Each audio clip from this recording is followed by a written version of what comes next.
Whitehall 1212.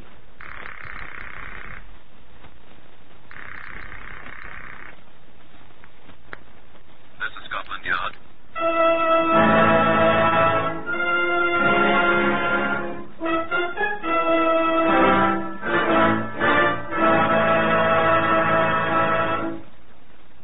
For the first time in history, Scotland Yard opens its official files to bring you the true stories of some of its most baffling cases. These are the true stories. The plain, unvarnished facts, just as they occurred, reenacted for you by an all-British cast. Only the names of the participants have for obvious reasons been changed. The broadcasts are presented with the full cooperation of Scotland Yard. Research on Whitehall 1212 is furnished by Percy Hoskins of the London Daily Express. The stories for radio are written and directed by Wyllis Cooper. Chief Superintendent John Davidson acts as custodian of the Black Museum. He will tell you now about Scotland Yard case number 630612, which began on the 20th June 1946 and was concluded the 26th October the same year. Here is Chief Superintendent Davidson. Good afternoon. Aside from our collection of weapons of murder, of which we have a great many, there are many more objects here which seem highly incongruous among the knives and the guns, the battered bullets, and the conventional blunt instruments. Now, I could show you a hat, a left boot, a folded 5-pound note, and a riding crop, a copy of the Book of Common Prayer, all of which have figured in their various times in one murder or another.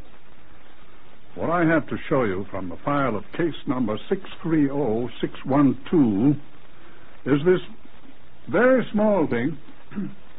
I assure you there are other things in that box, but this artificial pearl from a girl's necklace aided enormously in hanging a man. You know, if you're contemplating murder, a look at our exhibits here at the Black Museum would almost make you lose your enthusiasm for it. Now, this is Superintendent Thomas Meredith, who had a great deal to do with this case. I find myself becoming more and more impatient with murderers, John. I suppose I should ask why. They're so stupid. None of them ever learns that he can't get away with it. Well, if we could get murderers to come to a school, perhaps... Well, they come to school, John, but they're always late. And I don't think that they like the schoolmaster very well. Oh, the judge? No, old boy. The hangman.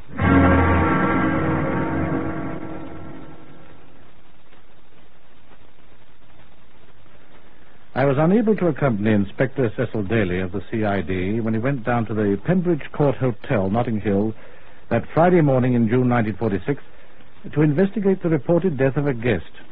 When I finally arrived there 2.5 hours later, I was glad I hadn't got there before. Inspector Daly told me all about it, though. She was lying there on the other bed with one arm cramped under her body, on her face. Shot or what? Died of suffocation, the doctor says. Her face was buried in the pillow. Matter of fact, a good bit of the pillow had been stuffed into her mouth like a gag. You'd think she'd have got herself up. Well, she was tied to the bed. Oh? Ankles tied together with a bath towel. Head fastened to the frame of the bed with the belt of her coat. Face down on the pillow. Bloodstains here on the bed. You see them? She'd been beaten. What with? Well, from the marks on her back, I imagine it was a riding crop of some sort. Riding crop? Haven't seen one for years. And they took her over to the Hammersmith mortuary. You can go and have a look at the marks if you like. What about her clothes? Well, she had all her clothes on, except her shoes. Back of her dress was ripped, stuck to her back. Blood. Beating didn't kill her. So the doctor said. Well, I fancy he'll be doing a post-mortem, though, just to be sure. Know who she was? Identity card and ration book in her purse. Name of Marjorie Tate. It's murder, of course. I don't think it was measles, sir. You haven't any idea who did it? I think a bloke named Neville George Clevelly King. Oh? That's the name this room was booked under. He's had this room booked since yesterday morning. Had a front door key. The way they run these places. That's a spot careless, isn't it? All the staff goes to bed at midnight, leaving the place locked up. So nobody saw them come in, then? Not a bloody soul. You don't even know he was here, then? Somebody was. Yeah. Well, looks as if we'll have to find him. Well, the manageress gave me his home address. I expect it's phony, though. Let's have a try. Where is it? Sevenoaks in Kent. We'll get the Sevenoaks police on the telephone and... Well, I think I'll run over there if you don't mind. If you like, but a telephone call... I'd rather go in person. I'd like to bring him in myself. But why, when the telephone... You didn't see that poor girl's body.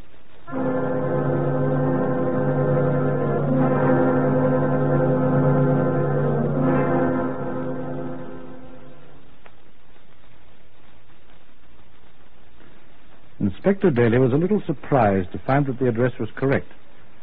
Nobody, however, was much surprised to find Neville George Clovelly King gone from there.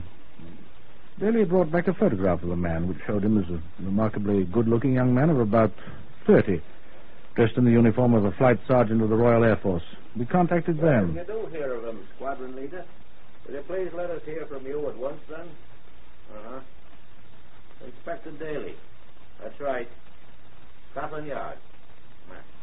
Thank you, sir. What about him?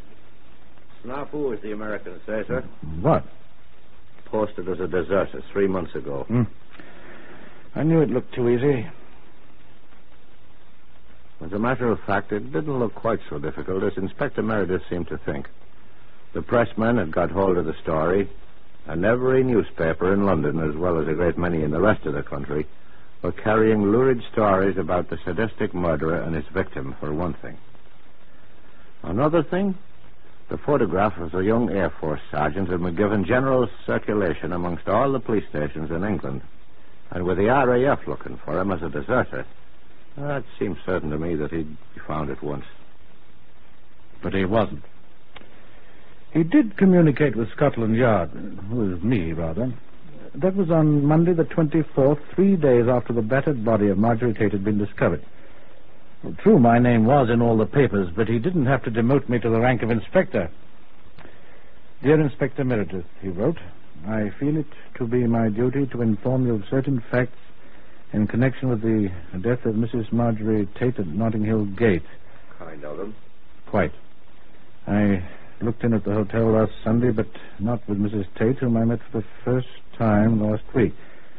She had asked me if she could use my hotel room on Sunday night, and I gave her my keys, asking her to leave the door open when she left. She said she would be leaving the room about 2 a.m. It must have been about 3 a.m. when I returned to the hotel and found her in the condition of which you are aware. A delicate way to put it. She had told me that she was to meet a man there whom I have seen. I will give you a description of him. Aged about 30, dark hair, black, with small moustache, height about 5 feet 9 inches, slim build. His name is Jack. And I gather he was a friend of Mrs. Tate's of long standing. Does he say why you left the place? I realized I was in an invidious position when I found the body, and rather than notify the police, I packed my belongings and left NGC King. The man think we're idiots. Oh, here's a postscript. I'm in possession of the instrument with which Mrs. Tate was beaten, and am forwarding it to you today. You will probably find my fingerprints on it, but you should also find others as well. NGCK. What are you daydreaming about, Daly? I'm just wondering why he killed her, sir. You think he did? Sir, I'm not an idiot.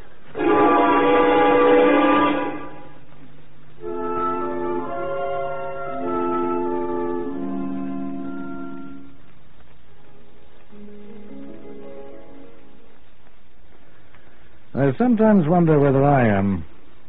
I watched the post eagerly all day for the instrument King had spoken of. Of course, it didn't arrive. Not on Monday or Tuesday or Wednesday. On Thursday, Marjorie Tate was buried. The coroner's jury had not found out anything except what we had already known. Another victim of a person or persons unknown.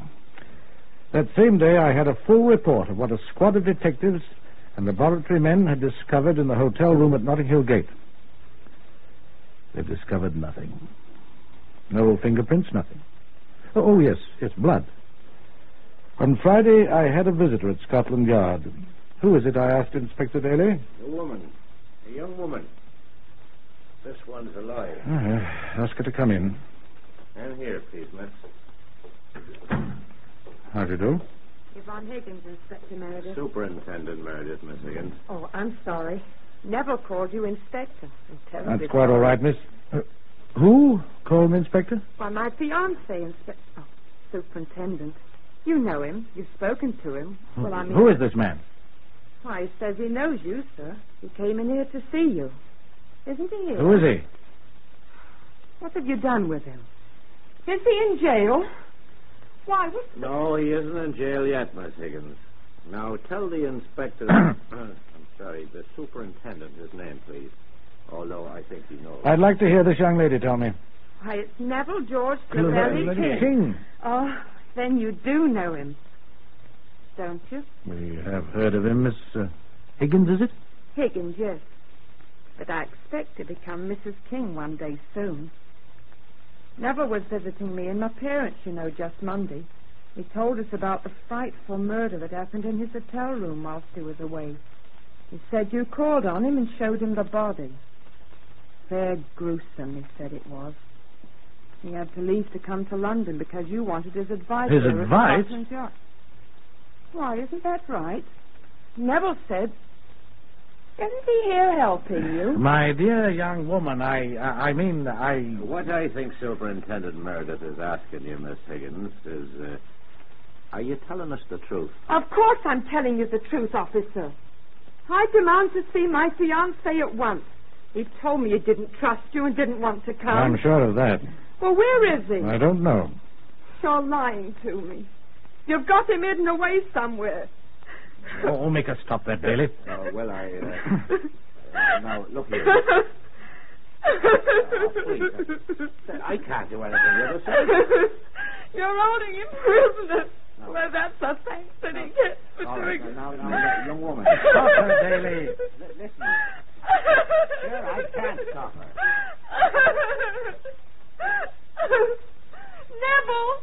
Neville, where have they got you? You see? I want Neville. Now, wait a second. Now, wait a second. Wait, I say. That's better. Now, listen to me. No, look here, I'm old enough to be your father. Will you believe me? Yes, sir. Well, then, now listen. We want your Neville just as badly as you do. But you aren't going to marry him. No, I think I can assure you that we're not. What we want is to ask him a few questions about the murder of Mrs. Tate. He had nothing to do with it. You asked his advice. Madam, I have never seen the man in my life. He said you knew him well. I do not. Neither do I. But he said you asked his advice. He lied if he said that. Oh, I don't understand. How long have you known this man? Well, a month. Are you aware that he is a deserter from the RAF? He's a lieutenant colonel in the Air Force. There aren't any lieutenant colonels in the Air Force, Miss. Oh. I was going to marry him. Do you still want to? Did he? He didn't murder that woman, did he? Did he, mister? We think he knows who did, Miss. That's why we want to find him. What am I going to do? How old are you? I'm 25, sir. Then you are certainly old enough to know the difference between right and wrong. I suggest you go back home and make up your own mind. Now, look, young woman, I would point out to you that you are dealing with the police now. Yes. And if you hear anything further from him, you are to advise us at once. Yes, sir. And after we are finished with him... And the RAF. Yes. After we're all finished with him... I don't think I shall want to marry him. You will probably find that course much safer. Goodbye, Miss Higgins. This way, Miss.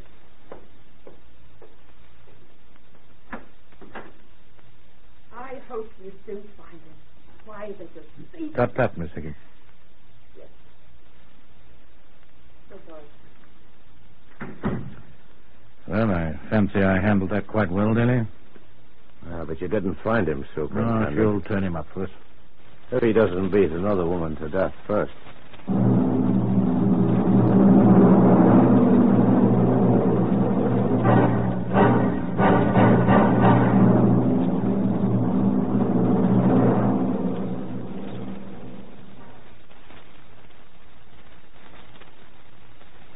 Doreen Reed's body body was found 3 days later near Bournemouth in a deep, narrow ravine called Branksome Chine, quite near the centre of the town.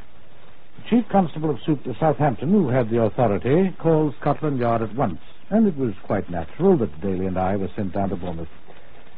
Quite a group was assembled at the Bournemouth police station when we arrived. Detective Constable Ted Allardyce of Bournemouth. We've got the body in the mortuary if you'd like to see it, Superintendent. You go and look at it, Daly. Yes, sir. I'll take you over there presently, Inspector Daly, if you wish. Thank you. Who are these other people?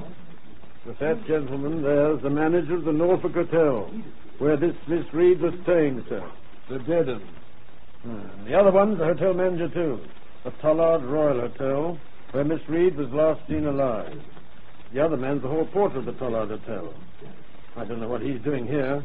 Shall I throw him out? Oh, that's where she was last seen. Let him stay in.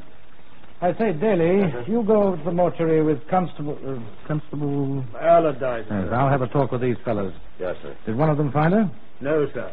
It was an elderly lady found the body. She's at home. Shock was too much for her. Well, you pop along to the mortuary, Inspector, and come back as soon as you can. Yes, sir. I'll talk to the fat one, the one where she lived. Right, sir. Come over here, please, Mr. Golden. Come along, Inspector, if you please. It isn't far, sir. We'll be back directly. All right. Here, this gentleman? I'm Superintendent Meredith of Scotland Yard, sir. Eli Golden, sir. Managing Director of the Norfolk Hotel here. How do you do? How do you do? I understand Miss Reed lived at your hotel, sir.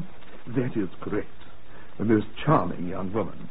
She's been ill. Influenza, I believe. Bournemouth is an excellent place to recuperate, as you know, Superintendent. Yes, sir. I was very fond of the young lady. When did you last see her, Mr. Golden? On Friday afternoon, the 5th. She was starting out for a walk. I remember I said to her, "Don't get lost, Miss Reed." Did Miss Reed have any visitors during her stay at your hotel, sir? No, sir. Not that I know of. Oh, yes. Her father did call her on last Sunday, the 30th of June, but he returned at once to his station. He's a major in the Guards' Armoured Brigade, I believe. Did he know about his daughter's death? That the body was found only last night, sir. No ideas about it, I suppose? I have my own ideas, sir. Mind telling me about them? I think she was murdered. And who murdered her?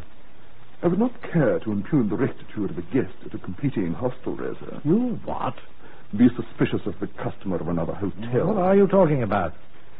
The person with whom Miss Reed was last seen is a guest of my colleague, Mr. Athelstan Levitt, of the Tollard Royal Hotel. Levitt. Come here, Mr. Levitt, please. Yes, sir. This is Inspector... Superintendent. Excuse me. Superintendent Meredith of Scotland Yard, Athelstan. I was just telling him that the late Miss Reed was last seen alive with one of your guests. Thank you, Eli. I'm afraid that is true, Superintendent, unfortunately. Who is the guest? Group Captain Rupert Brooke of the Royal... Rupert Brooke? I'm under the impression that he's a relation of the late lamented poet, sir. Is he still staying at your place? He's still a guest at the Tollard Royal, yes, sir. I'd like to see him. Surely you don't suspect Group Captain Brooke, sir. He is a guest. I'd like to see him. I shall ask him to come down here, sir. Please. By the way, did you see Miss Reed the day she disappeared? I saw her with Group Captain Brooke in the lounge that afternoon and evening, sir, yes. You saw Brooke start to accompany Miss Reed to her home, the Norfolk Hotel, sir, where she never arrived. I did not. You said you did, Athelstan. I said I saw him start away with her, but he came back and she walked home alone. Or started to. Did they quarrel? I don't think so. Tell the superintendent the best of your story, Athelstan. Will you please stop prompting me, Eli? If you please, gentlemen. Go on, Athelstan, go on. Eli. All right, Superintendent. Group Captain Brooke had a drink in the lounge. I think he drank a pink gin. A gin and it, you said, Athelstan. What does it matter what he drank? A gin and... Gentlemen, please. Whatever he drank, he presently went out through the front door alone, looked around a few seconds. Athelstan always watches his guests so closely. I learned the art from watching you, my dear Eli. Where was I? Your guest was looking around. Oh, yes, he went for a stroll. In the dark. Be quiet. Did he follow Miss Reed? No. Well, at least I don't remember. Well, what happened? He didn't come back, Superintendent. Who didn't, you? No, I came back, but, well, it was rather unusual. Group Captain Brooke came back to his room through a window. Why? He told Mr. Levitt here that he was playing a joke on the hall porter, Peter Lynn, over there. What sort of a joke? He told me he knew Peter'd be on duty all night, and he'd think he hadn't come in. Who? Group Captain Brooke, sir. So he took a ladder the builders had been using and stuck it up against his window and popped in the hotel that way, and when he hadn't been seen coming in, he'd been there in the morning, and, Peter wouldn't know it. Very funny, Superintendent. Yes. I want to see this group captain at once, Mr. Levitt. Yes, sir. Oh, Superintendent Meredith. Huh? Oh, hello, Daly. I've seen her. Yeah? I'd like to speak to the superintendent privately, if you please, gentlemen. Oh, quite certainly. Get that fella down here, Levitt. Oh, here's Constable Allardyce. Allardyce, go to this gentleman's hotel with him and bring that group captain, Lord Tennyson, or whatever his name is. Group captain, bring him back here at once. I want to see him. Yes, sir. Now, Mr. Levitt, sir. What's up, Daly? I saw her. No, talk her. And in my present opinion, it's the same man. Same fellow that killed the other one, didn't he? No, she's been beaten, too. The marks look like the ones on the woman at Notting Hill Gate. Like a riding crop, you said then. I take my oath that this was a riding crop, too. She was suffocated, too. One of her stockings had been rammed down her throat. Oh, her face was quite blue. Does look like the same bloke. Yeah, there's only one thing was different. What? He cut this one's throat, too, after he'd beaten her. Something else different, too. Sir? It was an Air Force sergeant that was mixed up in the other affair. Looks as if he got promoted. There's a group captain mixed up in this one.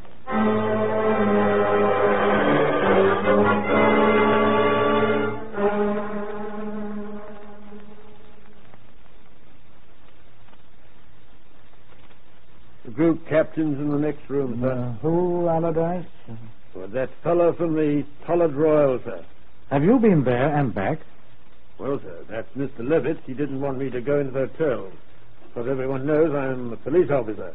So he fetched him down himself while I waited here. Did I or did I not give you a direct order, Constable Allardyce?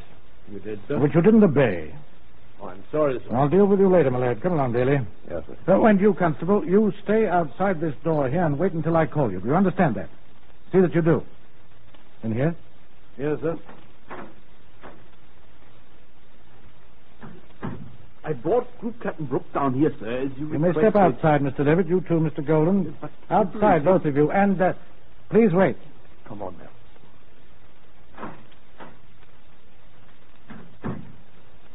Well, Group Captain Brooke, you're not in uniform.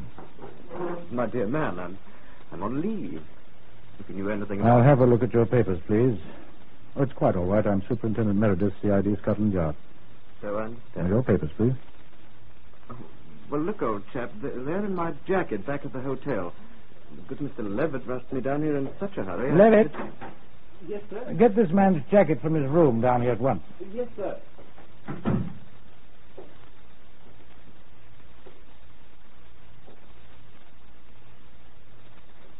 I say, aren't you just a trifle high-handed, old man? I merely want to be sure you are who you say you are. Well, I'm sure my papers will prove who I am. I hope so. Now, you knew Miss Doreen Reed. The young woman who was murdered Friday night. How do you What do know you say, Daddy? I said I wondered how you knew she was murdered Friday night, Group Captain. Well, I thought everyone knew that, old boy. It seems you were the last person to see her alive.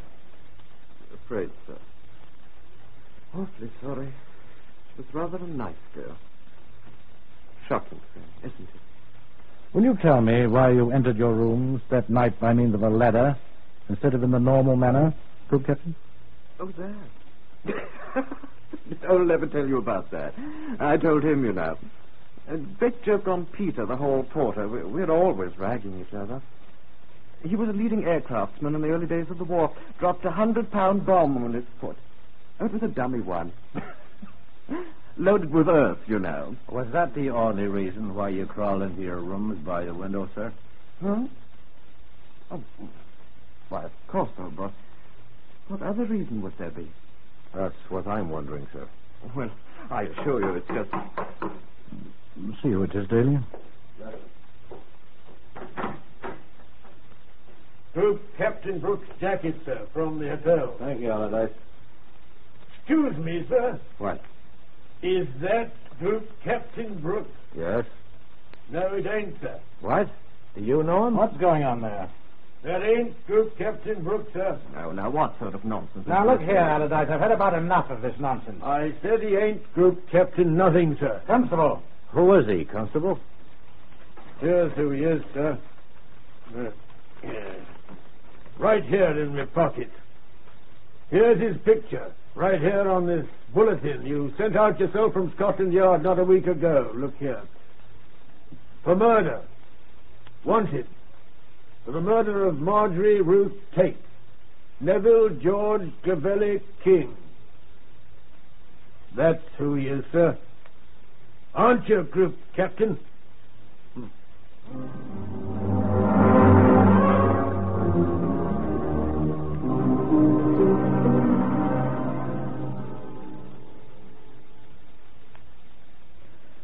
In the pocket of the jacket, we found no papers at all, only a cloakroom ticket from the Bournemouth West Railway Station for a suitcase. Allardyce went and fetched it, and we opened it up. Group Captain Brooke watched us with his pleasant smile. Inside the suitcase was the name of the owner, Flight Sergeant N.G.C. King, RAF. Inside it, too, were several other things. 1, an old-fashioned riding crop stained with blood. 2, a blue foulard scarf, also slightly stained with blood.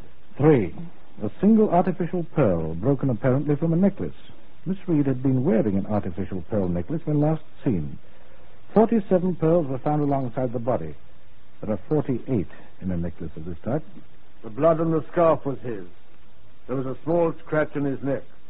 Blood of the same type and bits of skin corresponding to his was found under the dead girl's fingernails.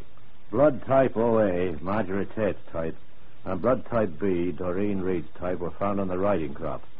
A blood stain on the clothing of Doreen Reed corresponded exactly with the pattern of the plaiting of the riding crop shaft. And Flight Sergeant Neville George Clevelly King, who had tried being a group captain, made a statement. I do not hate women at all, in general. But I'm afraid that I have a very short temper where women are concerned. Marjorie Tate was a bad woman. She needed to be punished, and I punished her. It's quite easy. So when Doreen Reed refused my company, I decided to punish her.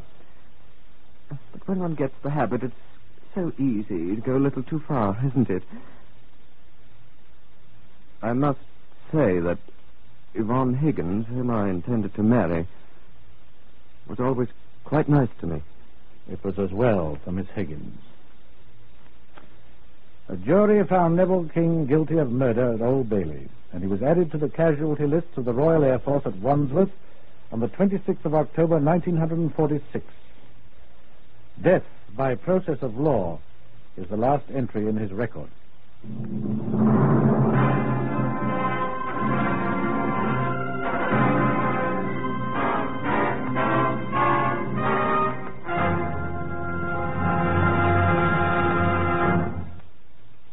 Heard in today's reenactment of Scotland Yard case number 630612 were Harvey Hayes, Guy Spall, Morris Dallymore, Gordon Stern, Evan Thomas, Lester Fletcher, Beulah Garrick, and Pat O'Malley.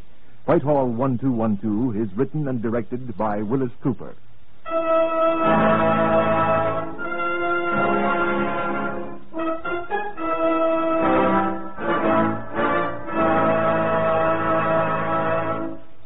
In these uncertain times, it's pretty hard to plan for the future.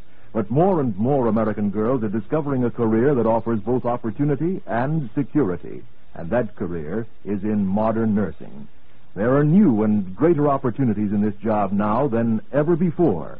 And the demand for nurses is continually increasing. To become a student nurse, you must be a high school graduate or a college student of good health and character. If you can qualify, get full information at the nearest hospital in your community. This is NBC, the National Broadcasting Company.